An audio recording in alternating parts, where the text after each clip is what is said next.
All right, welcome to The Explainer. Today we are diving into a really short but incredibly important story from the Gospel of Mark. It's all about the trial and condemnation of Jesus. So let's just jump right in. What's wild is that this whole thing happens in just a few hours. It's this lightning-fast chain of events going from a political trial straight to a verdict from a mob. We're going to walk through every single step just as it's laid out in the text. Okay, so the story kicks off right away. No hesitation, no delay at all. It's super early in the morning, and the entire Sanhedrin, we're talking the Jewish High Council here, they bind Jesus and hand him over to the top Roman official around, Governor Pontius Pilate. So now we have a king on trial. This is really an exchange between the full force of Roman power and, well, a defendant who stays silent. Once Jesus is standing there in front of Pilate, the interrogation starts. And let's be clear, this isn't some deep theological discussion. Nope, this is a political interrogation, plain and simple. So Pilate asks him straight up, "Are you the king of the Jews?" And you got to understand this question is absolutely loaded. Pilate doesn't care about a spiritual kingdom. What he's really asking is, are you setting yourself up as a rival to Caesar? Are you a threat to Rome? That's the real question on the table. And Jesus' reply? It's interesting. He says, "You have said so." It's this super ambiguous answer, right? It's not a no, but it's not exactly a yes either. He kind of flips it back on Pilate, and right after that, the chief priests just unleash this storm of accusations against him. But here's where it gets really strange, at least from Pilate's perspective. Jesus says nothing else. He just stays silent. And you have to realize, in a Roman court, that's just not what you do.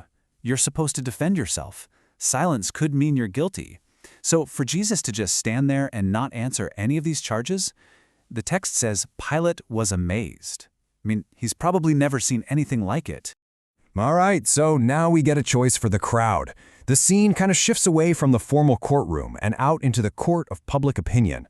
There's this custom, a prisoner, and a decision that's about to change everything. So here's the deal. There was this custom during the festival where the governor would release one prisoner, whoever the crowd wanted. And the other option, the guy they can choose instead of Jesus, is named Barabbas.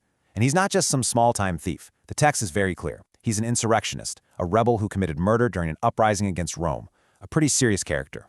So Pilate sets up the choice, and he does it really strategically. On one hand, you've got Jesus, who he calls the one you call the king of the Jews. And on the other hand, Barabbas, a murderer and a rebel. Pilate knows the priests only handed Jesus over because they were jealous, so he's basically giving the crowd an easy choice, right? He's thinking, surely they'll pick this guy over a known killer. But it doesn't work out that way. The chief priests, they're not just going to stand by. They get to work, stirring up the crowd, convincing them to ask for Barabbas instead.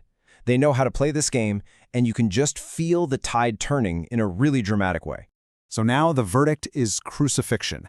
The crowd's demand is about to completely override Roman justice. They've made their choice. They want Barabbas. And that leaves Pilate with one huge question for the crowd. And what he asks next leads to this really chilling final verdict. He asks them, "What shall I do then with the one you call the king of the Jews?" See what he did there? He's still using that royal title, and he's basically washing his hands of it. He's putting the decision squarely back on them. Okay, you didn't want him released, so what do you want me to do with him? And the crowd's demand comes back instantly. Crucify him. It's just brutal. And we have to remember, crucifixion wasn't just any punishment. This was the most extreme, painful, and humiliating form of execution the Roman Empire had. It was a public spectacle designed to make a terrifying statement. Pilate tries one last time. He pushes back, appealing to reason. He asks, why? What crime has he committed?